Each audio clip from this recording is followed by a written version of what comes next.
How you doing, bro? Welcome back, man. Hey, damn. Good. What's up? Most people don't know, bro, named Carl. Yeah, they don't know that. For real. It's like, who's behind ViralVirginia? This the man right here. No, we were just talking a bit off air, bro. Like, you were giving us kind words. I feel the same way about your brand. Like, our last episode was 2021, November. Crazy. And I feel like even since then, there's been a few brands that's kind of came and went, bro. It's not too many people that are consistent. That's just like a main thing when you're doing anything, bro. You gotta stay consistent. If you play in the NBA, you gotta consistently practice. If you blogging, you gotta consistently drop content. If you doing podcasts, you gotta consistently drop content. If you're an artist, you gotta consistently drop content. You know what I'm saying? So a lot of people have trouble just doing that every day, or you know what I'm saying, being consistent with it, even if it's not every day. Yeah, like we were saying, the people will get a few little wins. They'll get complacent, not work as hard. Exactly. So you consider yourself a blogger, not a journalist, a blogger. Definitely, I would say I'm more of a blogger / I don't like the term, but influencer for sure. Okay. I don't really like the term influencer, but I understand when when people be like, when they describe me as that, because they be like, damn, because I be doing like little food reviews and shit now sometimes. You know, I saw yeah, that. so you use like the one shit I see was like use the Big Back song. Yeah, I was eating a lot in that video. But just damn, what was I talking about? You're talking about being an influencer. You kind of don't like that term. Yeah, but I don't. But then I understood it because somebody broke it down to me. Like I met him one day and they was like, "Damn, man, I seen you eating at such and such, and then you influenced me to go try it." You know what I'm saying? I'm like, "Oh, so I am an influencer," because you can watch my video and it'll make you want to go do what I was just doing. You know what I'm saying? I guess technically you can be an influencer without even being on social media. You can just be a regular person living your life and influence somebody, influence the people around you. You know what I mean? So it's hella influencers that just don't know it yet. I like to look at myself as a creative. I like that too. And then I like that better, actually. And then I consider myself a journalist, so that's kind of the route that I'm going down. But yeah, it's a lot of different ventures you can do in this space. A lot of people want to be the rapper. Well, they want to be in front of the camera. They want to do the normal stuff. But it's so many businesses and like things you could do creatively in this industry. That's like behind the scenes, and a lot of this stuff is you're making more money than the rappers. I was just about to say that a lot of times you making a lot more than the rappers, for real. That's why you see a lot of people streaming now. You know what I'm saying? You see a lot of people being content creators, doing that crazy TikTok shit where they look like robots and shit, NPCs, or people would say, you know what I'm saying? That's the thing. So from what I see, like these days, kids aren't even like, the main dream isn't to be a rapper right now. It's to be a streamer. Yeah, for sure. That's what the kids are looking at. And I think that's, in a way, it's good. You know what I'm saying? Like times change. So rapping was the thing people wanted to do. Everybody wanted to be a rapper. But as times went on, rap kind of became like, it was always dangerous, but I feel like it kind of became like, what's the word I'm looking for? Kind of watered down. You know what I'm saying? Like watered down. I mean, definitely dangerous. People say it's the most dangerous job in America. What's his name? Sauce Walker and his artist, Say So P, actually got shot at today. Yeah, we were just talking about that. I just saw that actually like an hour ago. Yeah. I think his artist, which I never even heard of him, I think he actually passed away. Yeah, he did. Yeah. Well, that's what the blogs and stuff saying, but I'm pretty sure. Yeah, I saw the video, bro, was laid out on the street. Yeah, that's fucked up. It's fucked up, bro. Like, people don't want to see you win. And then a lot of rappers, not speaking for him because I actually never even heard about him, so I just saw that. But a lot of rappers' persona is that, like, yo, I'm the best, fuck everybody. And then that naturally invites people to, like, not like you. Yeah. And it's not people going to want to try you. I think that's just, it's the gangster rap shit. You know what I'm saying? Because it's a lot of rappers that don't really have problems, too. You know what I'm saying? Like, yeah, for sure. That's not, you know what I'm saying? That you never really see in altercations and stuff like that. But I was just telling bro, like, the power of the tongue, you know what I'm saying? Talk about shit that you want to really happen in your life, you know what I'm saying? If you talking about running down on the ops, catching a nigga slipping and all of this shit, bro, that's how you gonna end up going out, because that's the shit you preaching. You talk gunplay, then that's probably what's gonna be around you. It's the oldest saying, one of the oldest sayings, live by the sword, die by the sword. Exactly, bro. So that's what you just gotta keep that in thought when you doing that shit. Like, you got to be on your P's and Q's. And honestly, I would just tell anybody to just, like, with the way the feds handing out indictments and shit now, you probably don't want to talk about that shit no way. Like, in your music. And they're looking on social media. For the last, like, week, I've been just randomly stumbling across these YouTube videos where it's, like, people that like did robberies or committed murder, like some crime, and it's like their interrogation videos, and every time the cops are like they're on social media, they're looking at them. Dude would be like some like let's say somebody got picked up for a robbery or like something with a gun. Dude would be like, yo, I hate guns. I've never had a gun. I've never even held a gun. And the cop's like, well, we actually were on your Instagram and we see all these pictures with you holding guns. Right. So why are you lying? If you think the police ain't on Instagram, you crazy. They got fake accounts. They got Finstas. They got scared of that shit. Yeah. Okay. So we talking about consistency. You've been doing your thing. Actually, when did you start Viral Virginia? I know that. So we kind of went into the story a bit on our last episode, which was 2021. But I kind of want this to be a standalone episode. Right. So maybe we could just give them a little backstory. How'd you start Viral Virginia? Yeah. So basically, when I started it, I think it was I don't remember the exact like date or nothing like that, but I'm pretty sure I remember telling you like my brother was killed by the police and shit. So that kind of like triggered me to start it just from based on, because I was doing music at the time too when it happened. So that kind of switched mainly over to like trying to be like an activist, trying to get people to look into the case and shit like that. And then like so I would like reach out to people on this page. Like obviously it wasn't shit yet, just to like try to get to some traction on this case, like get some people to look at it. So you started Viral Virginia to get traction and attention to your brother's case. Exactly, yeah. Okay. So just like shine light on the story, because I was doing a lot of interviews and shit on the news stations, different news channels or whatever, and they would only put out like what they wanted to put out, you know what I'm saying? Like cut up what you were they'll saying. cut up what I was saying and put out some crazy shit. So I'm like, damn, this is crazy.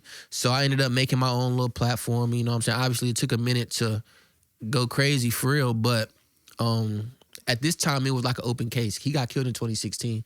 I didn't make the page until probably like until I got deep into the case. You know, when you fighting a case against the police like that because he was killed by the police, and when you fighting a case like that against the police, that's not like, all cases take a long time, but when it's against the police, that shit is super hard. You know what I'm saying? So it was really one of those situations where like I was trying at the beginning and I was getting into a lot of shit. Like I was going to like, I was speaking, doing speeches at the place where Malcolm X was shot at and all type of shit. I met up with Reverend Al Sharpton in Washington, D.C. at the March on Washington. A bunch of different shit happened, but it never really like came to a conclusion of the case. They just ended up closing the case. Oh, so you spoke to Reverend Al Sharpton about the case as well? We didn't speak about the case, but me meeting him was because of my brother got killed by the police. You know what I'm saying? He like kind of reached out to my team and was like, yo, we want him to come up here and walk on Washington or whatever for the the March on Washington that they do for like Martin Luther King or something. Is that a yearly thing? Yeah, they usually do it annually. Okay. And I forgot which date it was or whatever. But I ended up meeting him for that. And that just let me know that I was doing the right thing though, because he knew about it. You know what I'm saying? So I guess the little steps that I was trying to do was working. You know what I'm saying? But eventually, like, the shit just get too deep. Like, it was getting dangerous, and I was like growing as Viral Virginia and shit. So I just needed to chill out on what I was doing. What was getting dangerous? So like I was saying, when you like trying to fight a case against the police, and they gonna be on your ass, you know what I'm saying? Like, they started like looking at you. They was already looking at me, you know what I'm saying? Okay. Like, just because of the situation, like, they was anybody around me, if they doing anything, you know what I'm saying? Like, they gon', you know how the police do, they gon' come fuck with you. Like, if you doing something you ain't supposed to be doing, they gonna try to get you while you doing that. And they just like monitor me very close. So I had to move around alone and not with the regular people who I be with and shit, because I don't want nobody else getting in trouble for shit. So it's basically shit like that. And going places, police, where I'm from, bro, police everywhere. They dirty as fuck though. Like, and this is Martinsville, Virginia. My brother was killed in Roanoke, actually. You heard of Roanoke before? Yeah, my boy Drew famous from there. Yeah, Roanoke, Virginia. That's where my brother was killed by the police at, and they known for doing wild shit like stripping niggas, fucking sticking that long ass pole they got, sticking it up their ass and shit like that. Yeah, like crazy shit like that. I said, Drew, I don't know if Drew ever told us shit like that. It's crazy out there, bro. Like, it's fucking like, they still have active Klan rallies out there and shit. Yeah, so it's like, and this city, it's a city though, you know what I'm saying? Like, it's one of the biggest cities in Virginia, one of the top 10 biggest cities in Virginia, but people would never expect like the shit that happened there to be happening and shit, you know what I'm saying? A lot of people don't even know. So was this case like your brother's case, was that ever solved? Did anybody, like, did a cop get, like, arrested for it? Like, what? No. So that's the thing. Like, the case was closed because it's a long story, but it's crazy. But like, the case was closed because I guess they just closed it. You know, they didn't want nothing to happen behind the shit. They didn't want to like get no cops fired or nothing like that. But like, it's a lot of crazy shit that it'll be hard for me to even explain like what really happened. But because I don't really even know. Like, I would show up places like to pick up, because I'm my brother's estate. So when he got killed, I became like the person, because we was a foster kids, you know what I'm saying? So we ain't got no parents. Oh, you were a foster kid? Yeah. So we didn't have no parents. So when he got killed, I was left to like solve shit for him. I'd go pick up his belongings and all of that. I would go to places like where he was at.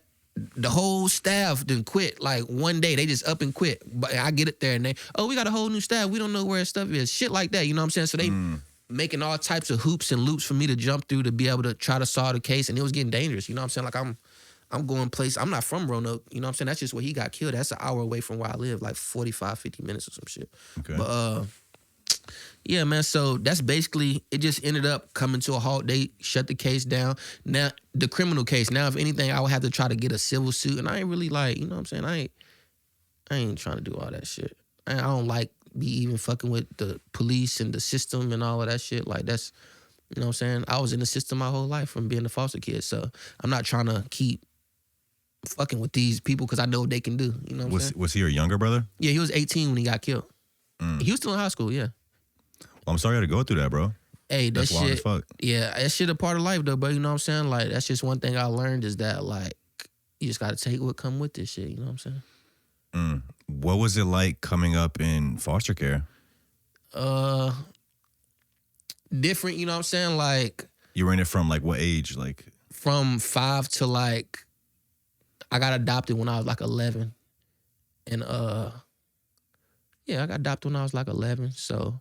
But I was still in foster care till I was 17, you know what I'm saying? 18 years old. But just being in it is different. Like, you got to really, like, I've been homeless, like, at the age of 9, you know what I'm saying? Like, me and my little brother, we used to go.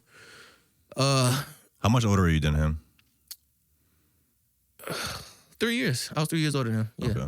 So, I'm 30 now, though, so you know what I'm saying? So, he would be 27. So, or like, yeah, he'll be like 27. His birthday in October, so yeah. But it's just different, bro. Like, growing up with no parents, you gotta learn shit like quick, you know what I'm saying? Like, I learned the value of money real young, you know what I'm saying? So that was a good thing that I could say. I learned the value of like just even food, you know what I'm saying? Like, we used to we couldn't work or nothing. We used to go steal like peaches and apples and shit from like the neighbors' trees and shit. Get that shit, load up our bags, and be gone on the streets for like 3 days. You know what I'm saying? Like, eating peaches and apples and shit. Like, run away from the like foster care. Yeah, like place. Run away just because like bro, it's a lot of crazy. I never opened the refrigerator until I was like 11 years old. After I got adopted, I never opened the refrigerator. I never had like McDonald's and shit until I never celebrated a birthday or Christmas or none of that shit until I was like 11 or 12. So that's just like normal shit. And then like, I was behind a lot in life. Like, once I got older, I realized how behind I was on like normal people shit. Like, I didn't know shit about a social security number. Like, I'm like, what the fuck is that? Like, I mean, most kids don't know what you the know fuck what I'm saying? that But is. like as I'm getting older, I'm like, damn, I feel like this is something I should have knew about. Like, what you mean? I got a number with me that I'm supposed to like know and remember. At this age, I gotta pay taxes. Yeah, like all this crazy shit that like, I'm like, damn, like this is crazy. And then it really fucked me up when I found out that the family that adopted us got a check for us every month. I'm like, what the fuck? So these niggas been getting money for us and we still ain't got shit. Like, what the fuck? But it was, you know what I'm saying? So, it was just, so you remember being 5 years old and like leaving your parents and going into foster yeah, care? they kidnapped us. We was outside on Wait, who kidnapped you? That's, I guess, social services. That's the way it would, like being a 5-year-old, or I was like 6, my brother was like 3. We was outside playing on the tire swing. I remember this shit like it was yesterday. They came and got us and put us in the car and then went and told our parents and shit what was going on. We never seen them again. Well, I ain't see my mom again until after my brother got killed by the police. She seen me on TV at VSU doing some shit, and she just so happened to be in Richmond. I met her there. So obviously this was like 16 years later, but... what was that like? Like, reconnecting with your mom after all that time? And I guess why did they take you from your parents? I don't know if that's too personal if you don't want to get into that, but honestly, bro, I heard a lot of different stories and shit, but I was like 6, so I don't know. Like, I know, like, from shit I can remember, I was living crazy. Like, I remember at one of the cribs I lived in, we was like shitting in a bucket. Like a bucket was in the bathroom. I remember some shit like that. So it's like bad living conditions. That might be. I would assume so. Yeah. Or, you know what I'm saying? Like, maybe she was on drugs. I don't know. We don't have a good relationship, you know what I'm saying? Just because I don't know. Like, it was kind of weird meeting my mama for the first time through my brother being killed, you know what I'm saying? So it was like, we don't got like a good relationship for real, you know what I'm saying? So. And you already like 20, 21 at that time. Yeah, I was like 21 She at that time. sees you on the news doing this interview about your brother's. Yep, and I just so happened to be in Richmond. It was at the VC, I want to say it was the VC, it was like a march at VCU. Yeah. And she happened to be there, and she seen me and asked me, was my name Carl? I'm like, yeah, who was you? No, I looked at her again, I'm like, damn, you my mama. It's kind of like we just knew. And then she like chilled with me the rest of that day. And then I went and I had shit going on, you know what I'm saying? So what were those like? What was that conversation like? What was she saying to you? She apologized? Like, nah, that like it wasn't even that type of situation for her, you know what I'm saying? Because my brother was dead, and she's like, we weren't really talking about like that shit. We was more talking about him. Yeah, we more talking about him type shit. Yeah, so it wasn't really like nothing like that. I don't think you told me that last time. I did not know you were a foster kid. I don't think I did. I just said it on another little thing, but I ain't really like go too crazy into detail with it now. But that was probably like one of the things that was like, I guess you could say one of the hardest things about that growing up, just not having parents, so you don't really like know a lot of shit that regular people know. Like I was telling you about Social Security numbers, about Christmas, birthdays, or even like how to do normal shit. Like I didn't even really know how to take a real bath cause I was like 5 or 6 when I got took. And then I'm living with people that I don't know. They not teaching me shit like regular people shit. So I'm gotta learn all this shit by myself. You know what I'm saying? So that's just main shit like that. And this is like stuff you're realizing as you get older. Like you're seeing your friends. They already knew how to do this shit. Yeah. You know what I'm saying? Like, damn, they got people teaching them how to drive. They got people teaching them how to give, like, everything that you could think of. Like, it's just crazy shit. Like, they know about shit. Like, I'm like, what the fuck is a Pizza Hut or whatever? You know what I'm saying? They eating pizzas and shit. And obviously, we had pizza and stuff at school, but I never had, like, no fast food and shit like that until I was, like, 11. And I didn't know about none of that shit. We were, like, super poor, though. Like, super poor. The actual, like, the foster home was? Yeah, like, well, the home, like, bro, I was in, like, I probably went to, like, 6 or 7 different foster homes before I got adopted. So from being 5 till I was like 5 or 6 till like I was like 11, I was in like 5 to 7 different foster homes. And these are homes where it's like a bunch of kids living there, and then like a family will come and adopt like certain kids and take them like to their house. No, so basically I was a foster kid. So like a family would adopt us for a certain amount of time and see if they like us or not, and like a fucking pet or some shit, you know what I'm saying? You get to adopt this pet for a while. If you like them, you can keep them. If not, you can give them back to the government type shit. And then that shit happened so many times, like 5 or 6, 7 times. Was it every time you and your brother got adopted together, or did y'all ever get split up? We got split up like one time, and I went to live with this white. It was some crazy shit, bro. I remember like some of the shit like it was yesterday. I was living with this white woman in West Virginia, and she used to like do some wild shit, bro. Like she used to sleep naked with me and shit, like a bunch of crazy ass shit. Like, yeah, I was probably like 9 or 10 or like some shit like that. And every night, and she used to like, we used to walk through like Food Line or whatever grocery store we was in. She'd like make me hold her hand and shit. Like I'm a kid, I understand that, but like it just felt weird, like cause I don't know them. I'll just meet you, you know what I'm saying? I just met you. I was only with her for like 2 weeks, you know what I'm saying? Like some of these homes I was only in for a short period of time. Like her, I was probably there for like 2 weeks. Some home I was in for like a year or 2, you know what I'm saying? Like shit like that. So you mentioned that like adults can like adopt a kid, and if they don't like the kid, they can return the kid. Yeah, and as a kid, can you say I don't like this parent and go back to the foster home? Or honestly, like get away from that person? I'm sure you probably could do that, but at the time, we was so fucked up, and I'm young. I don't really know too much about, because I was living like trash, and so I don't know what other people living like. So when I go see the situation, I'm like, oh, it would look cool, you know what I'm saying? It would look decent. or whatever the case may be. But then you get there and then it's a crazy nigga. I used to live. You ever watch Harry Potter? Yeah. I used to live like that. Me and my little brother. In the closet? Just like that. For like a whole year and a half. I used to live like that. What the Yeah, me and my little brother in one little ass, not a twin bed, but the size smaller than that for like a toddler. Me and him both used to sleep on that shit with no cover for like a whole year. This nigga used to pee in the bed. I used to wake up with pee all on me and shit. That shit used to be crazy. And that was just like, that's just like some shit that I remember vividly. Like waking up in the middle of the night, smelling like piss, all type of shit. Cause he was like still 3-4 years younger than me, you know what I'm saying? So he was like, and that's another thing. We was potty trained late and shit. Like we don't, like that's just shit that we was late on. So going through all this, like, do you want to have your own kids? I got a daughter. You have a daughter? Yeah. Congrats. Yeah, I got a a daughter. She 2 now. So how do you look at you having a daughter now? Are you like on like, I gotta be there for her? Like every day, bro. You don't like, want her to go through what you went through? Man, I don't even, my daughter don't got no babysitters or nothing. Like I just be making time for what I can do around, you know what I'm saying? I always gotta be with my daughter though, like all the time. Just cause I know I can't have her going through no shit like what I was going through. That shit was crazy. Okay, so you're making music at first. This tragedy happens with your brother. You start ViralVirginia to shine light on that. And then how does it kind of transition out of that? So like while I was telling you, like the shit was kind of getting dangerous and shit, just from the stuff that I was trying to do against the government or shit like that. Excuse me. And it transitioned just because like it got so dangerous to the point where I moved to Cali for 2 years. You know what I'm saying? I just wanted to be away from all of this shit, like from everything. I'm like, man, I gotta go. Like this shit crazy. I moved to Cali for San Diego for like 2 years. And I was comfortable, like the page had a couple thousand followers and I just like made a couple posts every day. You know what I'm saying? Like made a couple posts every day. At this point, are people paying you for posts? No, not yet. While I didn't really Cali? start getting paid for real until I came back, I think. Or I might have like just started making $5 sales and shit. What type of posts were you making while you're in Cali?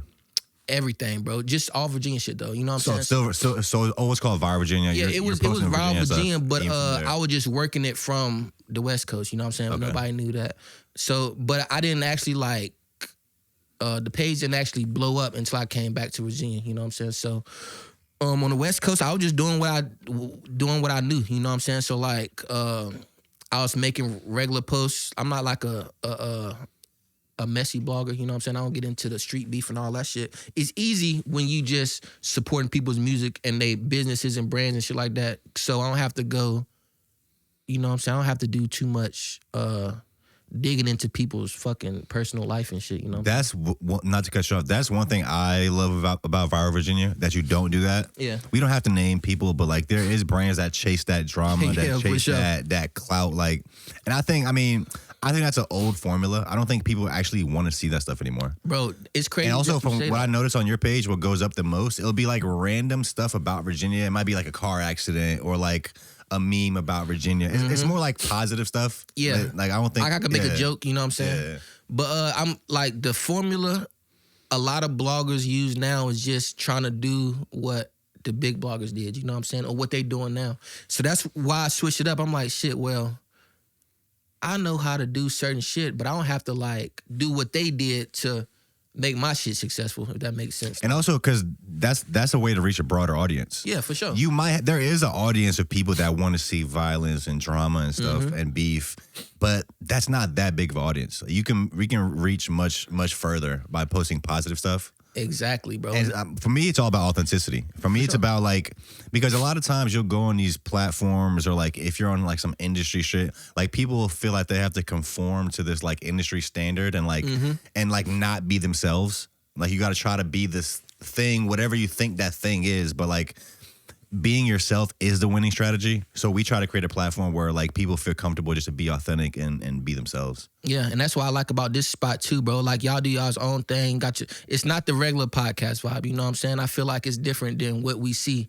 Y'all got a lot of different shit going on. A lot of different people be on the couch. And like I can like it's differences, you know what I'm saying? It's difference between this shit and like a No Limit podcast, you know? I don't know if you heard of them before. Yeah, dude. I think you went on there, right? Yeah, I want to No Limit. Yeah. I want to No Limit. It's different between them you guys. and them and just every different podcast, bro. It's like a lot of different shit going on. But I still feel like at the same time, most of the people that we seeing is like modeling off of the popular guys, you know what I'm saying? Yeah, and I mean, honestly, I wouldn't do that because those guys are on their way out. Yeah, for sure. Like, what they're like, if we're talking about like no jumper, I don't think nobody really cares about that shit. I mean, maybe people on the West Coast might care more, but I've been unfollowed no jumper.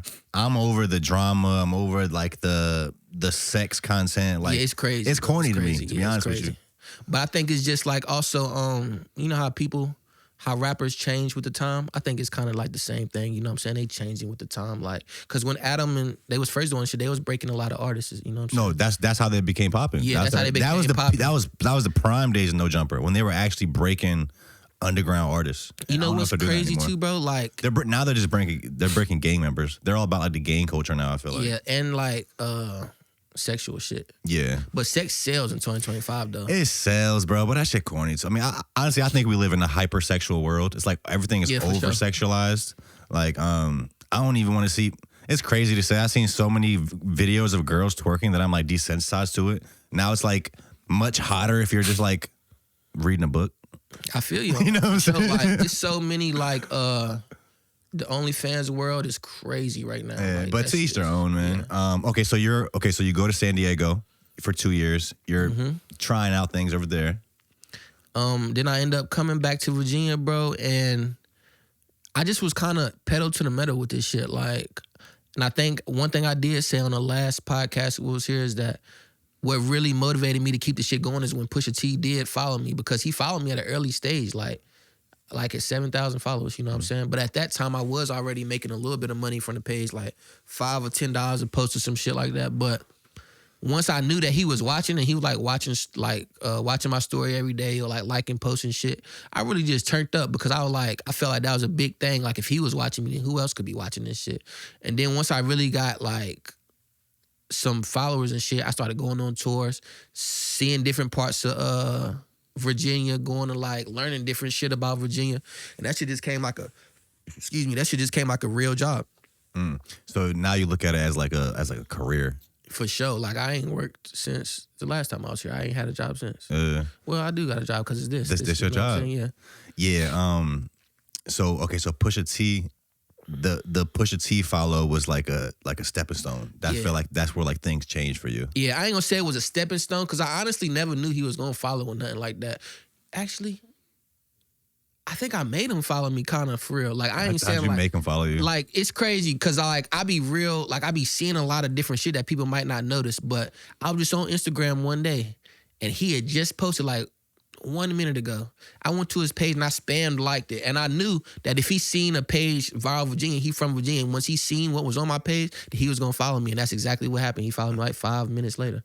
And he been like fucking with the page since. Like, he done dropped a couple comments before. He watched the story like a lot. Like, so when I post some shit on there, he's probably gonna see it, you know what I'm saying? So was there like a do you remember a certain post that went up the most, like in the beginning? Like, was there like a post that took your page to like a new height? No, not really. Like, or like a certain type of post? I would say the good thing about Viral Virginia is that anything can go viral, bro. Like, on like you were just saying, this random shit. Like, an artist might go viral today, a meme might go viral tomorrow, a restaurant might go viral the next day, you know what I'm saying? So a kind of combination of all of that shit just helped it. And just me being like hella like, I don't know the word I'm looking for, but just looking for shit all the time, like looking for new shit. I'm not just looking for new artists. I'm looking for the car dealerships. I'm looking for the rappers. I'm looking for the actors. I'm looking for the strippers. I'm looking for the anybody. You everything know what I'm saying? Going on. Everybody, yes, anybody. We open to everybody. You know what I'm saying? So that's the main thing.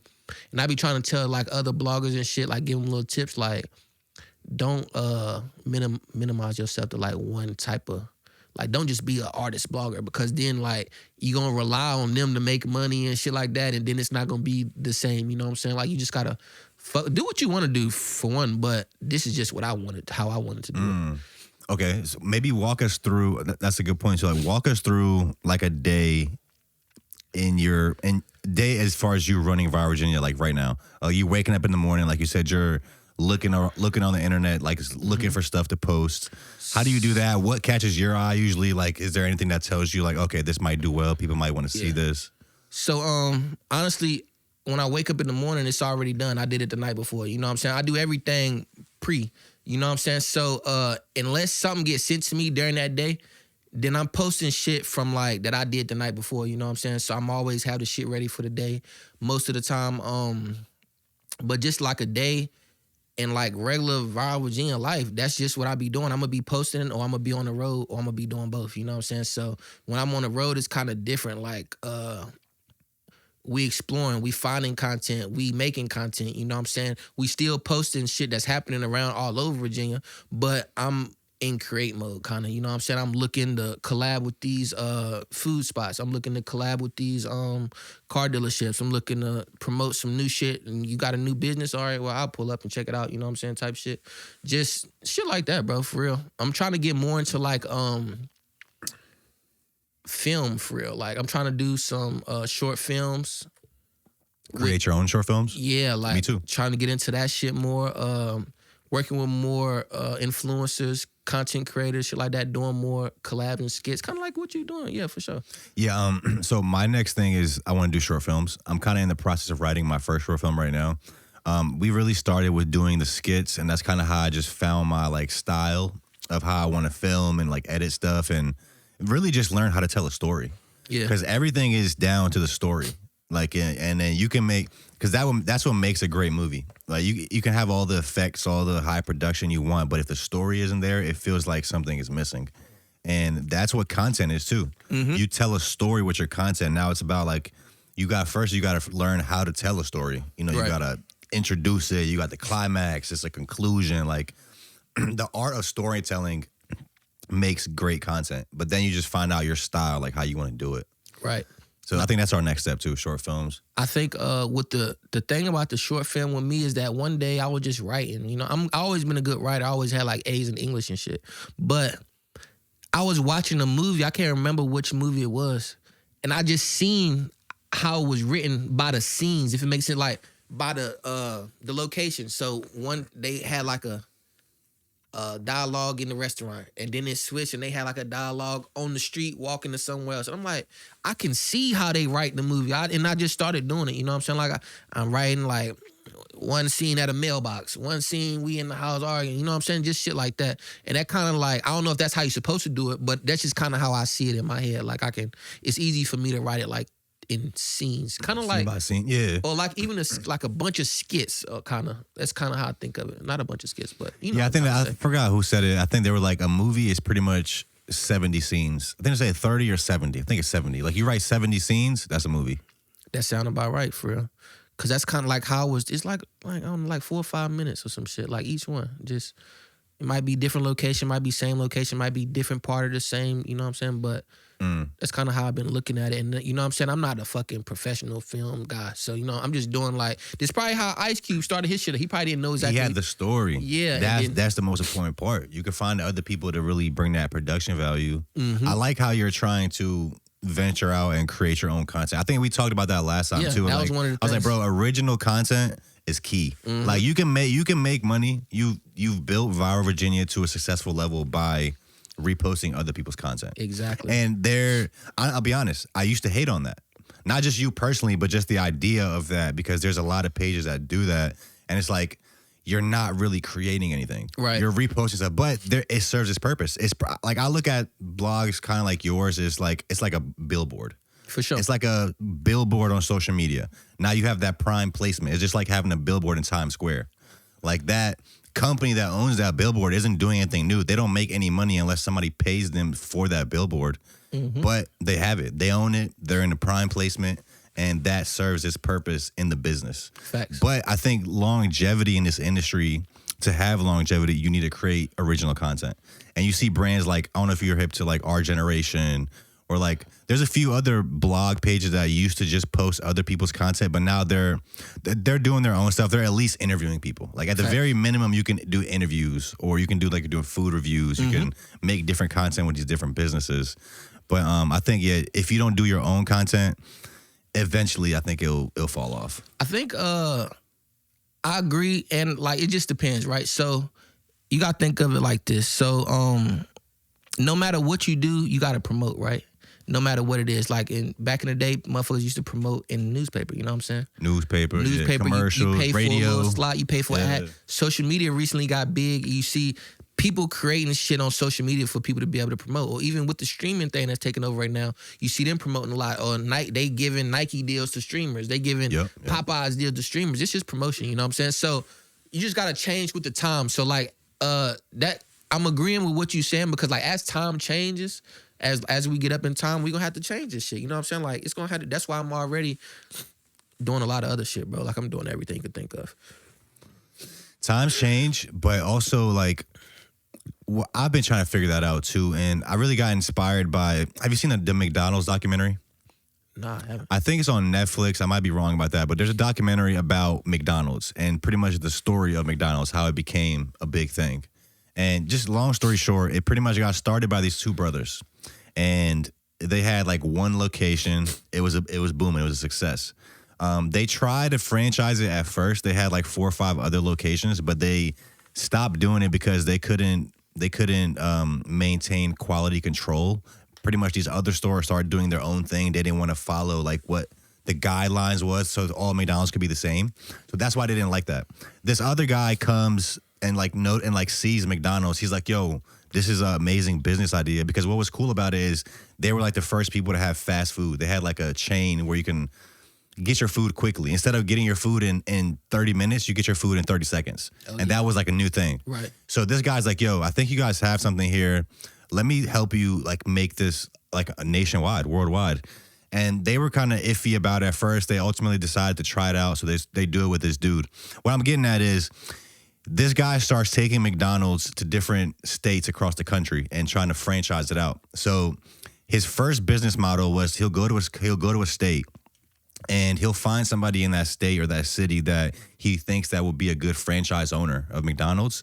And pretty much that person would go out and buy their own land, build a McDonald's, and then like start running it, and then just give this McDonald's a cut. But they weren't really making any money. So he runs into this real estate guy, and he's like, you're looking at it wrong. He's like, instead of letting these people buy their own land and build their own McDonald's, you should buy the land, build the McDonald's, and then they rent it out from you and run it, and they get a cut. So pretty much that's what he did, and that's where McDonald's made all their money. McDonald's makes all their money from real estate, not even from selling sandwiches. Yeah. They're actually a real estate company. They own all the land that the McDonald's sit on across the world. And look this up, Karen. I think McDonald's is the biggest owner of real estate in America. That's how they made their money. But it took this guy to tell him that, and it just changed the whole business model of like how they made money. That's crazy though. When you said McDonald's documentary, I was thinking about that shit where dude was eating McDonald's for 30 days. Oh, you're talking about Super High or Super Fry Me? Super Size Me. Super Size Me. There's a movie called Super High Me too. You remember like, that shit though? I remember that. Yeah. I've actually never seen that one, but I saw the Super High Me. It's similar, but this guy's like smoking weed, I think, every day for 30 days. It's like, what does that say? McDonald's owns a significant amount of real estate with an estimated $42 billion worth of land and buildings. And it is a major source of revenue for the company, generating 36% of its annual revenue. What's the other one? Land ownership, building. Okay, so land ownership is about approximately 45% of the land. Building ownership, they own 70% of the restaurant buildings. I'm trying to see what the other, I guess the food is their other 70%. They lease it to franchisees. They make their own machines. That's why McDonald's ice cream machines are always broken. Somebody was telling me about that too. Basically, like there's only like they make their own machines, so only like their company is allowed to work on them. So like you can't just hire a random company to come fix your McDonald's ice cream machine. Like it has to be them, and that's why it's so slow. I feel like, did you say that in the podcast before? I feel like I heard that before. I don't know. I can't remember. But yeah, that's the thing. I feel like you said that before in the podcast, so maybe it was somebody else that said it. But I remember hearing that same exact thing, that McDonald's make their own machines, and like you can't work on like a regular somebody who work on shit can't just come work on it. Yeah. Their people have to come do it. Or a lot of times they'd be lazy. They don't want to work on it. They're like, man, the ice cream machine down. Like you can't get ice cream right now. So have you thought about that? So kind of what's been the business model for Viral Virginia up to now? Could that possibly change in the future? Yeah, so the future, we always looking to do more shit in the future. But so for real, honestly, bro, I'm trying to have like Viral Virginia gas stations, Viral Virginia smoke shops, Viral Virginia parks, all type of shit like that. And that's just I'm trying to own more shit, you know what I'm saying? So that's definitely like something I want to do, like expand. I got other pages too that I've been trying to work on building up as well. But I just kind of been like hella busy with this shit, and I'm like in the process of like doing some other shit too. So, but I definitely want to expand, bro. Viral Virginia, I want y'all to like be able to ride down the road and stop at a Viral Virginia Express gas station or some shit like that. You know what I'm saying? Just like had a name is more. It started as a blog and then it moved up to like anything you could think of. You know what I'm saying? You might go to a Viral Virginia fucking nightclub or something. I don't know.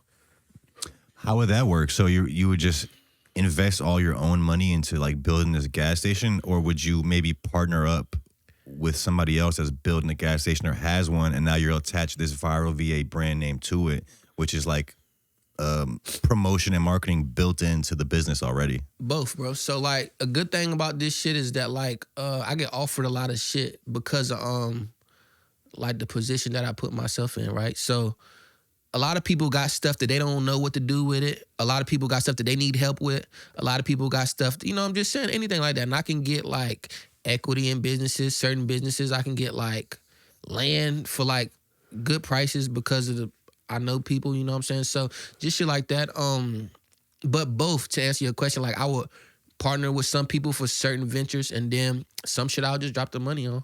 You know, just like an acre of land in certain parts of Virginia is super cheap. Well, I ain't gonna say super cheap, but compared to other depending on where you at, you can yeah, get some land for cheap. Yeah, like I know places in Virginia you could get an acre for like $3,000. You know what I'm saying? But if there's nothing around you, it's like, what are you gonna do on that acre? You build a gas station, there's nobody driving through that bitch. That's facts. You know what I'm saying? But one thing about living in a spot like that is I kind of know what like people don't have shit, bro. Like you know what I'm saying? Like so they might not even have any gas stations. You put one up, that's all the business is coming to you. Yeah, exactly, bro. Like I done been places like that where I got fucking 1 mile and I'm on a back road and I'm just sweating and shit. Like, damn, bro, am I gonna make it? Or I'm in a place where I don't even got service. If my car stop right here, it's over with. Like, but luckily I made it to like a Bojangles that had a gas station attached. Yeah, I drove to Vegas from LA one time, like a couple years ago.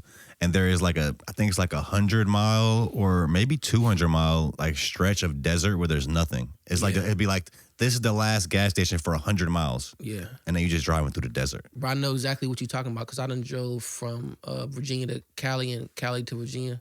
I wouldn't do that. That's like, you're crazy for that. Bro, I done had some crazy experiences. I was like, I went to Mississippi. I was in Mississippi and I got tired and I had to get a hotel. That was the craziest situation, like 11:30 at night in a town in the Mississippi that you never been in. And like, are they racist in Mississippi? Is that a racist town? Or actually, is Mississippi isn't there like a lot of black people in that town though? Isn't that like majority black town? I ain't gonna lie, Mississippi I think does have one of the highest percentages of black people, but that don't mean a lot because West Virginia has some of the highest percentage of black people too. But it's still racist. Yeah, because its percentage works crazy. You know what I'm saying? Like, because it's not a lot of people there, the percentage will be higher if it's a couple of black people. But I know it was crazy because when I pulled up and I went to the lobby, the lady at the lobby said, we don't see a lot of your type around here. And that shit just threw me off. But like, what you mean, bloggers? Bro, that shit, I ain't even go too in. It was like 11:30 at night. You know what I'm saying? I ain't go too much. I'm just, it rubbed me a little bit the wrong way. I told my girl, I'm like, she just said, they don't see many of my type around here. But I would have went to a different hotel. But she was black. That's what I'm like. But that's probably weird. Why. Yeah. That's probably why she said it though. She probably like, there's not many of us around here. But I'm like, damn. So you drove from VA to Cali? I drove from I drove from Martinsville to San Diego. Then I drove from San Diego back to Martinsville. Yep. And I stayed in some crazy places. Oh, that's when you moved out there for 2 years. Yep. Yeah. So I drove there. I stayed there, and then when I moved back, actually I drove back for I think I came back for Christmas, and I drove or some shit, and I ended up flying back or something. But I did it twice, man, and that shit crazy. Just like I stayed in like Yuma, Arizona, or something like that. That was a pretty crazy place. I stayed in Albuquerque, New Mexico. That was like the desert. That shit was like the desert. What was that? How was that out there? How long did you live out there? No. I on the trip there. So just passed by. Yeah. So I was getting tired, so I would like get a hotel room like I'll make like a goal. I'm gonna drive 9 hours today, and these was the places that I would land in at 9 hours or 8 hours in the day or some shit. So I was in like Albuquerque. I stayed the night there. That shit was just like sweet though. It was like everything, and I mean like literally sweet. All the food tastes sugary. Like they was like, bro, you got to eat this honey on your biscuit like this. I'm like, what the fuck? But it's like stupid shit like that. Okay. Another thing I wanted to talk to you about is having a curated brand versus pay to play.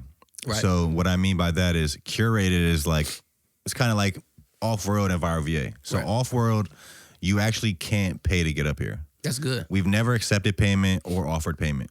We want to curate the guests we have on the show. Mm-hmm. Now, on the other hand, you have the other business model, which is pay to play. Right. Anybody, from what I believe, can pay and get their post on ViralVirginia. Almost. Almost anybody. Yeah. Is there a standard that you're looking at? Because a lot of people would say that they see a lot of trash artists on ViralVirginia. Yeah, I wouldn't. Is there a standard? Yeah. What do you think about that? I wouldn't disagree with those people for sure. You know what I'm saying? But I don't think people understand how shit work. You know what I'm saying? So like you say, you want to be in full control. Like you want to curate all your shit. You want to do it how you want to do it or whatever. I kind of want to get, and that's like, I think when you do it that way, you have a better, like, you will have better content. You know what I'm saying? Because you're doing it exactly how you want it to be. You know what I'm saying? Like, oh, you're talking about the curated way? Yeah, the curated way, your way. You know what I'm saying? I feel like that's more like, so, all right, let me explain it like this, right? So when I first started was doing ViralVirginia interviews, I was charging people because I was realizing like, man, I can't just drive fucking, you know what I'm saying? I live in Southwest Virginia. I can't go. It's certain parts of Virginia that's 7 hours away from me, from where I live. I can't just come here. I'm gonna have to get a hotel. I gotta come to your hood or wherever you live, interview you for, you know. And then I started realizing that people was paying me and they can do whatever they wanted. You know what I'm saying? Like you could give me $500 or whatever I was charging at the time. You could give me that amount of money to get me where you wanted me to get me. You know what I'm saying? And that's where I was like, now I only want to interview people who I want to link up with. You know what I'm saying? So that's kind of where I was at when I was like, I got to switch into doing it like what you talking about. You can't pay to get up here, you know what I'm saying? That's how I want the interviews to be. You can't pay to get a ViralVirginia interview. I can only want to talk to you if I fuck with what you're doing, if I want to, I want to see what you got going on or come, whatever. But with the pay to play method, it's kind of like giving people an opportunity who understand the business, you know what I'm saying? So like, no matter what level you at, you got to pay. Like, I know you see Drake and the Kendrick Lamar situation, two of the biggest artists in the world, right? I know you done seen Drake CLB, when he dropped that Certified Lover Boy, you seen Certified Lover Boy buses going down the road. You seen the promotion on the buses. His team had to pay for that, you know what I'm saying? It's just different levels of this shit, you know what I'm saying? So like... So everybody's paying for promotion. Everybody's paying, no matter who you is. Drake... They got labels. They got engines behind them. They got to pay for all of that shit. They paying for billboards. They paying for Spotify placements. They paying for anything you could think of. They got to pay for it. Like it's coming out of that artist budget or they label. You know what I'm saying? That's just how it works. Say Cheese, you got to pay to get on because at a point, bro, when Off-World gets 1 million followers. Let's just say you get 1 million followers. You get 1 million subscribers on Instagram, you know what I'm saying?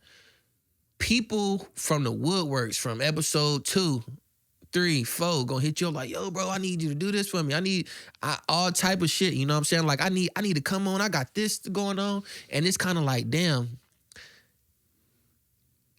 I got shit going on, but if you can pay, then I maybe can work it in my schedule. You know what I'm saying? Maybe work it in my schedule. I can maybe work it in my... It's really like that, though. Like, if you want me to damn, like, go out my way to get you up here or you want, like, Say Cheese, that's $1,000 a post, bro. 1,000, bro. Like, some people's rent not even 1,000. You know what I'm saying? Like, 1,000 per post. Like, but if you want to get up here and you feel like this can do something for you, then you'll pay the 1,000. You know what I'm saying? The way I really look at it, bro, is, well, for us at least, is I see the biggest podcast in the world. Nobody charges their guests. So it is different. We have different business models. So like what we do is not going to work for you. What you do might not work for us. But so for me, it's like I want viewers of this show, like we talked about earlier, like I think this is all about, we focus on authenticity and people being themselves, right? Yep.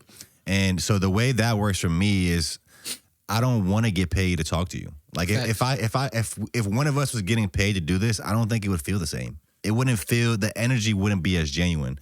So it's like, for sure, I definitely understand. So, but now it's like, now if you really lock in, it might take longer, but you got to build a brand. So if we build Off-World to a certain height, now we can make money other ways. We don't have to charge our guests. We can get sponsors, partnerships.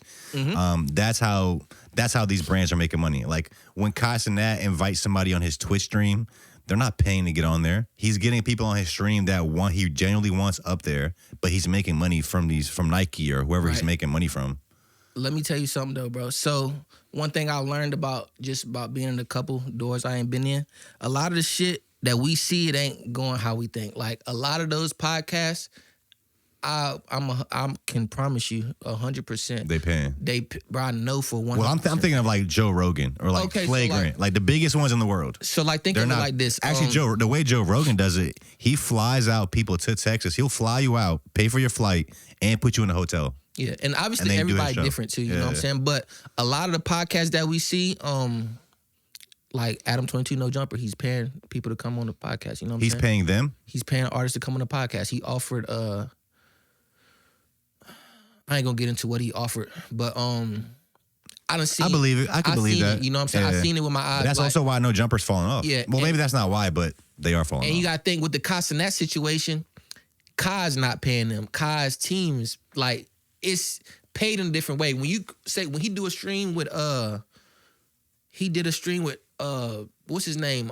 He just did a stream with John Cena. John Cena got paid for that stream, bro. You think so? 100%. You think that bro, so when maybe not, maybe because Kai has a big platform. Maybe John Cena had a movie coming out and going up there that's promotion. But that's where you get paid, right? So when they do these streams together, most of the time, you know, people thanks for the 100 gifted. Thanks for the, you know what I'm saying? When you got somebody else on your stream, like it's kind of like a partnership now. So just like with the YouTube videos, when the videographer and the artist collab for a video, they get splits. It's the same thing. They're doing splits now for videographers? It's the same. You ain't never did. I haven't heard of that. Have you heard of a videographer getting a split? Yeah, videographers be getting splits, bro. Never heard of that. Like it's be times like you remember early days, Famous Dex and Locker Films doing all them videos for free.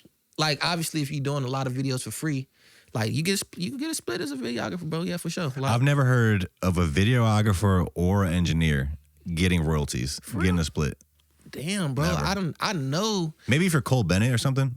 I know videographers who get, but it's like off the like YouTube video itself. It's certain situations though, right? So like videographers have their own channels, you know what I'm saying? So if you drop if you drop 2 songs on my channel, one of them do 1 million views, why you think you gonna get all the money? You know what I'm saying? It's a split, you know what I'm saying? So like, say I come on Off-World Podcast and I do the biggest video ever, 20 million views, you know what I'm saying? And I'm like, damn, I just got bro so much money. But it's just like it's like a negotiation. But if we got 20 million views on this, that would be good for both of us. That'd be dope. Yeah. Now you got 20 million eyes. It'd be fire. Like I wouldn't be like, yo, bro, you owe me some money. Like that's just not the type of person I am. But just from what I know is that like shit ain't what it seemed, bro. Like when I get into certain places and I'm thinking like, no, I agree with you. I agree with you. A lot of this shit is fake. A lot of this shit is pay to play. People aren't really like friends. Like they make a scene. No. They're just doing stuff for business. Also, my really last point on the curated versus pay to play is, I think it could just oversaturate your brand. Yeah, and that's so one like thing if we have a standard of guests that we want on the show, so it's like now our viewers know like, yo, we're gonna see somebody fire up there. Yeah, for sure. They're not just gonna put anybody up here. But now if you go on a run and you post like 10 people's music that are trash, you might post some people that are fire too. But it's like now the audience is like, they're accustomed to seeing. They might assume that somebody's gonna be trash because the last 10 people were trash. Yeah, for sure. But I think the hardest, that's what the hardest part about music is, that all this shit is opinion based, right? So like, is anything really trash? Anything really trash? Like I be telling people all the time, bro. Like I'm not gonna. It's certain people that I will never post on my page. You know what I'm saying? And what's the criteria for never being able to post on Viral Virginia? So one criteria is people got to understand the fact is that I own Viral Virginia. You know what I'm saying? So like, you can't think that you about to talk crazy about me and then hit me up for promo. Like, what the fuck? Like, damn, bro. Like, this my shit. Like, I can say no. They like ViralVirginia cool, but fuck Carl for real. Yeah, like, you know, like, that's crazy. Like, how you gonna disrespect the brand? Oh, that's like somebody saying, like, man, fuck off. They going on their shows and shit every day saying, fuck off World Podcast. When I see him, I'm gonna do this to him and all this. I'm not gonna say a name, but I just got a call from bro the other day, and he was like, he ran to somebody that I don't know like that. I might have met bro a couple times, but he was like, he made a song about me. I think it was a diss song. For real? I don't know what the fuck's going on, bro, man. And I know, like, you done probably seen she's like, one thing about me, bro, is I try to keep shit like super respectful and clean, professional, yeah. But sometimes shit go left because like I own my shit at the same time. I can do what I want. That's what people fail to realize. Like, we see all the bloggers and shit. These niggas is, they not nowhere near, like, even me. I don't think I'm the most professional motherfucker either. Or like, the bloggers that we see in this limelight right now is nowhere near as professional as we being right now. You know what I'm saying? Like academics. We got academics drunk as fuck, cussing bitches out, all this. And these is the top tier right now, though. Right now. So like, when you own your shit, you really hold the standard to how you want it to look. But you know what I'm saying? I'm working with car dealerships and fucking all type of big companies. You know what I'm saying? So I'm not about to be out here just acting crazy. But like, I'm also not gonna like tolerate certain shit. But to answer your question, yeah, just that's one of the main things is like, if I know you disrespected the brand before and I heard about it or I seen it or whatever the case, 'cause I done had people. I think I post a lot of crazy shit on my personal story, but I done had like a lot of the shit that people send me in my DMs. But I done had people hit me up before talking shit in 2020, and then like I never responded. But then in 2024, you like, how much for promo, bro? You can scroll up and see that you been talking to yourself like a long time in here, talking shit, talking crazy about the brand, about me, and like one thing I really hate is when people come on my page and try to downplay somebody else to up themselves. You know what I'm saying? So like, man, you posting this shit, but my shit hard. Like, man, get out of here. You know what I'm saying? Like, or pay to get up here because you gonna have to do it. Like, that's one thing I want people to realize, like, at this level, you know what I'm saying? You gonna have to pay the whole way. So if I'm giving you free everything, when you get to where you wanna be, it's gonna hit you like a train, like, oh damn, I gotta pay for this now? Virginia ain't used to make me pay, but I got to pay, say, geez, $1,000 to get on this. Like, start doing it now, and it's going to become repetitive. It's going to be consistent. You're going to be consistently, and then you just move up, bro. That's just how I go. And I'm sorry, too, man. My allergies fucked up. I'm spit like I do coke and shit. Use more water for you if you like. It. I wanted to show you, do you know this? Pull up Grand Chat Wizard. You know this page? This is one of my favorite bloggers right now. It's a page called Grand Wizard Chat N-Word. Wow. And they post a lot of really about like everything that's happening in America, really, and the world. They'll post kind of like politics, rap music, just the culture. Is that the one? Was it private? Oh, you don't follow them? You got to tap in. I like how they tell a story with their content. So something will happen and it'll be like a carousel post, but like you'll scroll through and be able to like find out the whole story. You know what I'm saying? Like, cool, so I like how they do it like that. They seem like fans of DJ Academics too. They might be. For sure. Like, that's crazy. Follow. Look, it says in their bio, followed by Academics. That's crazy. I'm fucking weak. That's crazy. But yeah, it's a lot of these pages that are popping up, man. But do you always see yourself like being Virginia centered? Well, that's the thing. So I'm already branching out. I got the Viral East Coast page. I don't know if you like. If you ever be on my personal page, you see one of the first food reviews I did was in Orlando. Like, I be getting booked crazy places now, bro. Like, so it's definitely like evolving. And I did a poll on the page one time and asked people would they want to see more content from everywhere else, and of course they said no, because people don't understand expansion. You know what I'm saying? They want to be selfish with the shit, but what they don't understand is it's just gonna open the market for more eyes to see us. You know what I'm saying? So imagine if I'm reporting on Florida artists or whatever, and they paying for promos, and it's right beside a Virginia nigga. They gon', you know what I'm saying? It's just, you scroll, you see it. That's how you connect these. Yeah, that's how you connect. I think that's a great idea. I think that's a great idea for your expansion. And I'm doing it. You know, I just been slowly incorporating it into what you figured out the formula. That's what I tell a lot of people, and that's what I feel like. your local scene can do for you. Like, you figure out your formula in your city. You figured out your formula in Virginia. Yeah. And it worked for you. Now you can replicate that and do it other places. Like Chad, I don't know if you know Chaz Tuesdays. He's a fashion designer. He's from out here. He lives in Vegas. He does collabs with like big fashion brands. Like, he did some shit with NASCAR, I think, or like Formula One. He has like his own store in Vegas. He be in Paris. But we had him on the pod recently, and same shit, bro. He figured out his formula in Virginia, took that shit to Vegas, took it to Paris, replicated it, did the same thing in these other areas. And a lot of people sleep on the local scene, and that's what it's there for. It's there for you to have a foundation as an artist and like really like develop as an artist. Facts, bro. I know. I wanted to ask you something too, because I'm here. Yes, sir. So I gotta ask just to see like what people's opinions is, excluding yourself, because I know you do music. Give me like 5. I don't do music anymore. I'm on hiatus. For real? I'm kind of retired. Yeah. I'm about to say, I just seen some shit with you in it. No, you didn't. I did. I ain't putting nothing out in a couple years. You ain't do no shows? I did an open mic last year, but okay, that ain't really shit. But I mean, it's March though. So but what's your question though? I'm just gonna ask you like, who is the top like?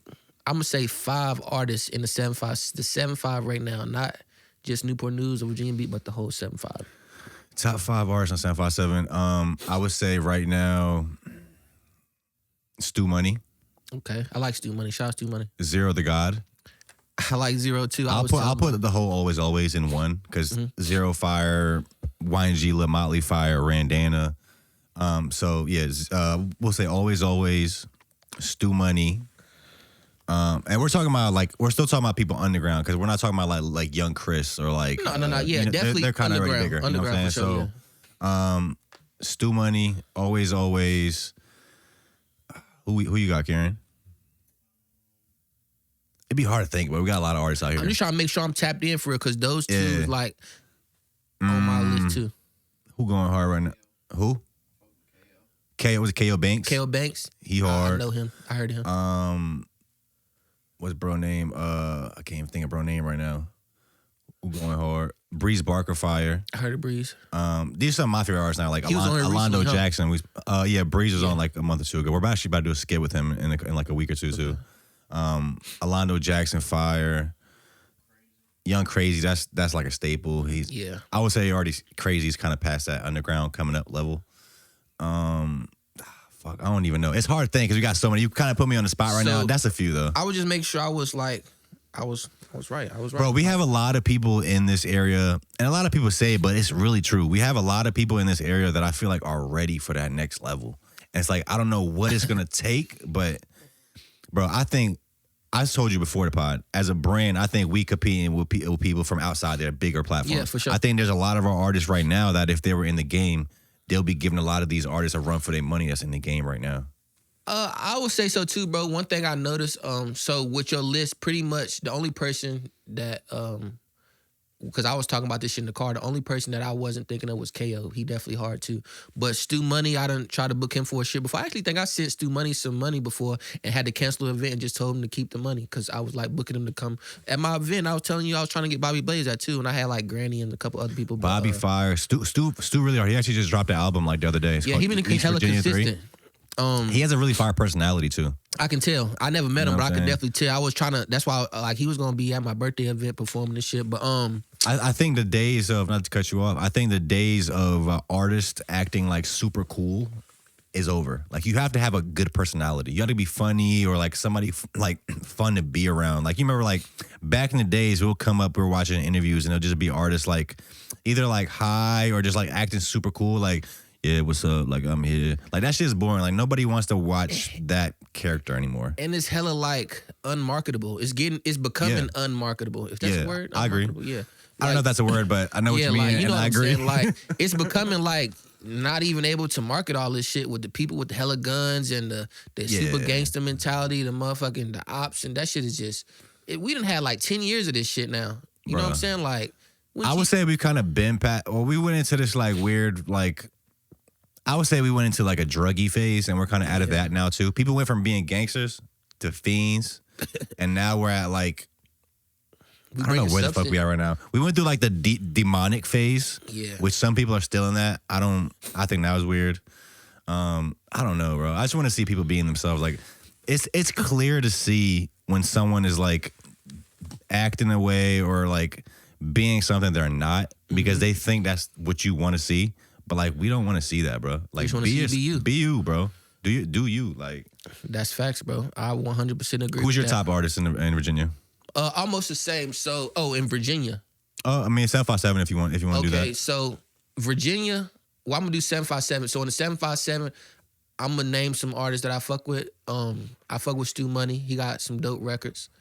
I like that. Girls just wanna have fun. Yeah. That song hard. I feel like he got another song I posted recently. Like I can't remember. Ain't no telling what I'm selling. You know, nigga selling song. Oh yeah, that's selling song. But when I really I started fucking with Stu Money was like. I seen a video of him and I posted it and that shit went viral. Like, probably talking shit in the car? Nah, it was him and his kids rapping his songs and that shit was just like, I'm like, damn, that's hard. Like his kids know all his words type shit. Bro, he got a funny, because he'll be making videos of him just like talking shit in the car. Yeah, I be watching him shit. He has a funny ass video where it's like, it's a skit of like his baby mama dies, right? And she's in the casket. And like, he just kind of like, the video is like from in the casket. So you just see him kind of leaning over the casket. And he's talking shit to his baby mom when she's dead. He's like, some. That's why your feet still look weird or some shit. Like, he was just like, I was like, bro, what? Yeah, I don't know. Stu hard, though. I fuck with Stu Money. Zero to God hard. I feel like Zero is like, Zero is dope, bro. Zero is hard. Like, and he having a lot of motion right now. The way I be thinking about it, like, if I had like millions and millions, who would I give money to? Zero? Like, on ViralVirginia Records type shit. I would give Zero $1 million. I'd give Orlando Jackson $1 million. I give motherfucking who I say first? Stu Money. I give him some money for sure. Who else? Right now, 757. I like Trap House Coda. He got some like Coda. I think make industry music. You know what I'm saying? Like he made like kind of like pop. Yeah, I would say like some pop type shit. Like who else out here? Come on now. I should have came in. And we just talking about rappers. We have a bunch of other artists that aren't rappers. Like we have a lot of girls that are fire out here, like Shan. We just had Shaolin on. TZ So Dope. She's a rapper, but yeah, like people making different types of music. Honestly, my favorite artist in the city, some of my favorite people, they don't actually work hard enough. They don't really do shit like that. It's this dude named 101. It's this white dude with long hair. We actually just cut his hair. But he makes kind of like, I don't even know how you describe his music. He's not a rapper, but he is actually my favorite artist. He has this album called I Wanted to Make a Acoustic Album, but My Guitar Broke. That's the name of his album. That whole shit is so fire, bro. I promise you. I gotta check him out. But and the sad part is he probably won't blow up because he doesn't even do shit. Not consistent But he's enough. so talented, bro. But we got thousands of people like that in Virginia who just not consistent enough. Like a lot of artists who like a lot of people think they can release 2 songs a year, 2 videos a year, and they rapper. I don't even consider those people rappers, to be honest. Like, I don't know what they just dabbling. A lot of people hit me up. People be entitled, bro. Yeah. People do a couple things, and it's like, nah, I'm the one. I want everybody to treat me like I'm the one. Fuck everybody, bro. You're not getting anywhere like that. But with with Londo Jackson, I feel like he remind me of like I don't even want to compare him to nobody, but he remind me of like a nigga, like he got substance with his music. He like on some Nas shit. Yeah, I think Orlando Jackson is the best lyricist in the city. For sure. I would arguably for sure. I can't even think of somebody who can probably go with him unless like a battle rapper or some shit. But when it comes to making music and so like he got like he give me like a Wale vibe almost. Bro, I'm a big Orlando Jackson fan. Like I did 2 podcasts with him now. The first time I did a podcast with him, he like video chatted me on Instagram. That's when we first spoke. And I literally felt hyped like it was Jay-Z calling me. I'm like, yo, this fucking Orlando, bro. Like he hard, bro. Shit, like I'm like, dog. He hard. Yeah. But one thing, just about artists that I noticed in general is like you was talking about being entitled. I definitely see that. Like I see a lot of artists think they bigger than what they are, bro. Like I be trying to tell people like, bro, if you come Even you don't even got to go out of state. Come to another part of Virginia. They don't know you, man. I'll be trying to get people to understand that. Like, but also, it doesn't matter how big you are. You always got to be respectful. This is a business. You got to be professional. You got to be respectful to people, respectful of people's time. Like, you have to be a good person. You have to be someone that people like being around. Yep. That's true, bro. And I think people just get a little of that local fame and get an ego. You know what I'm saying? I done ran into a lot of egos. I done ran into a lot of people who even thought that I should be acting different. Like, you know what I'm saying? Just like, I don't know. They like, you're not acting famous enough, Carl. Yeah, you know what I'm saying? I just be chilling, bro. I pop out sometimes, but I do my thing. I just be working for real, but you think majority of people that follow Viral Virginia know your face? A lot of people do. It's crazy. I done signed the autograph once. I done took pictures with people outside of Virginia before. That's fire. Greensboro, North Carolina, in the mall. A dude ran into me in the elevator and was like, "Yo, you that dude Viral Virginia, ain't you?" I'm like, yeah, that's a great feeling when somebody recognizes you. Yeah. Like, I get recognized a lot when I go like across the water. Yeah. And I guess I can imagine maybe when you get to a certain level and like you can't even go outside because people are bothering you, it might get annoying. But at the level I'm at right now, it feels so good, bro. It feels good, bro. But I ain't gonna lie, it's like at the level I'm at right now, just because I've been doing more content like this and doing more like collab content with restaurants and stuff like that, I done ran into like a lot of supporters. People be giving me free shit. People want to take a picture. But I done also ran into like a lot of like I ain't gonna say a lot, but I done ran into some sketchy situations. One time I was in Alexandria. You ever been to Alexandria? I don't think so. Like, it's like Northern Virginia, close to DC. I've heard of it. Yeah. I was in Alexandria in the 7-Eleven at like 2 a.m. Me and my boy in there getting like, we just at the fucking counter for too long, bro. We the only ones in there, and then like eight dudes come in the store with shiesty masks on. I'm like, for one, you just in that situation, you already like, damn, what's going on? Why the last nigga come up to me and lift his shit up and say, I fuck with the brand. I follow you on Snapchat. Wait, were they robbing the store or were they just in there with shiesty masks on? Let me so I fuck with you on I follow you on Snapchat. Dap me up. And they went like into the corner of the store. Mind you, me and bro in the front. I'm like, yeah, we gotta get up out of here. We parked right in front of the store at the gas pump. As soon as we leave out the store, all of them come out. They parked in the car right behind us. All of them rush out the store. And me and bro like, oh shit. They robbed it? Nah, I don't know what the fuck. They didn't buy nothing. There's no way. Cause we just came out and y'all coming out behind us. So it was just kind of like one of those shit. Nothing happened. So I'm gonna go ahead and say that now. But it was just like one of those situations where a lot of shit could have happened because my boy with me, he already like, he ready to die at this point. Like, what the fuck? Bro, right, he ready to die. He done pulled this gun out on, we at 7-Eleven, this camera's outside, he done pulled this gun out, we hopped in the car, we skied off, and they skied off right behind us, but they just turned another way. So it was like, damn. Skied off is crazy. I don't know if I've heard anybody say that. We skied it off so hard.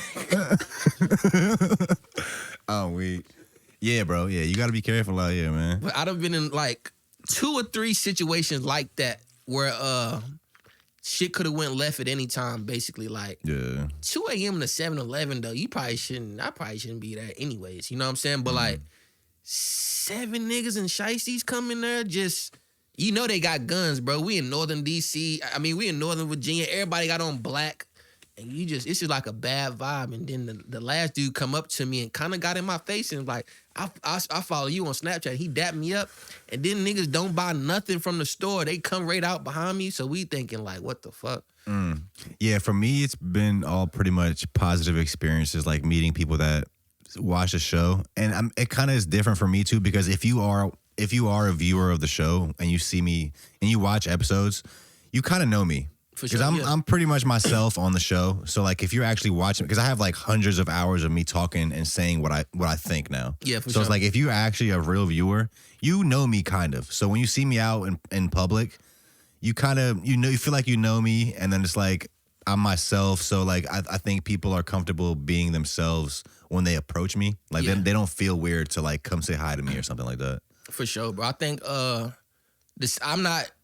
can't like completely relate just because I'm not on camera as much as you know what I'm saying? But I think it's just like nothing bad ever happened to me, and damn.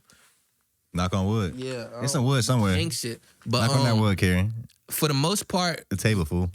you'll rarely meet haters in person, bro. Like I see like big people say that too. Even if they do hate on you, they not gonna hate in person. They gonna fuck with you. You know what I'm saying? It'd be online. Unless it's like, you know, some real beef. You know what I'm saying? But a lot of people, like, I think for the most part, a lot of people fuck with Viral Virginia. They might not fuck with everything I do, but who, you know what I'm saying? Like, who do you know that you fuck with everything that they do? You know what I'm saying? Thanks. So it just kind of like, I don't stir no pots like other bloggers in Virginia we might know. I ain't gonna say no names, but, you know, I'm not trying to do that. You know what I'm saying? Like, I know what type of situation that can put you in, and I got a daughter and shit, so I be thinking smart for real. I love it, bro. And finding out that you were a foster kid honestly makes me like feel a lot more invested in your journey. Like I already wanted you to succeed, but now it's like coming from where you came from. I wish you nothing but the best, bro. I appreciate it, bro. I'm excited to see where you take this shit. I appreciate you. Is there anything else you want to mention? Anything else you want to lead the people with? Damn, I'm bad at this part, bro. And it's always shit. I always got shit. Are you on like a little networking tour right now? What are you doing right now? Right now, bro, I was just working, so I had to go to One Stop Deli. It's a new little market. You might have been there, might not. But it's kind of giving me like a New York vibe. They sell, you like, talking about in Hampton? No, I was there earlier. I think. It's in Newport News. Hold up, you talking about this place right here? I was literally there earlier. I think It's like 15 minutes up the road. Hold up, you talking about this place? I swear I was just there. It actually might be on my story. I've been having bad service, so my post ain't been going up. But wait, is it this place? You see the front? Yep, that's it. That's not the place I was at earlier, but I think I know what you're talking about. Yeah, that's it. It's in Newport News. It's like 15 minutes up the road. Okay. Hell yeah! I went to a deli earlier. It was in Yorktown. Got a little sandwich from the Aki's, the Aki way. Yeah, they be doing that shit in there. So bro. that's why you're out here. You were doing some I stuff was just at this doing deli. some work with them. But I am about to go on another networking tour. I think what month is it? March right now. Then I'm going on a networking tour in May, and then I got like a small, like, not a tour, but like a small trip where I got to come back here. You ever heard of Legacy Boat Charters? I don't think so. It's like a boat charter place. I got to do some shit with them on April 11th. And I'm going to be out here for like a couple days for that shit too. Come on. Hell yeah. Appreciate you, bro. No problem. If you guys are watching this, we appreciate you for tuning in. All bros links will be in the description. Check out Viral Virginia. Yeah, we'll see you guys soon. Yes, sir. Let's get it.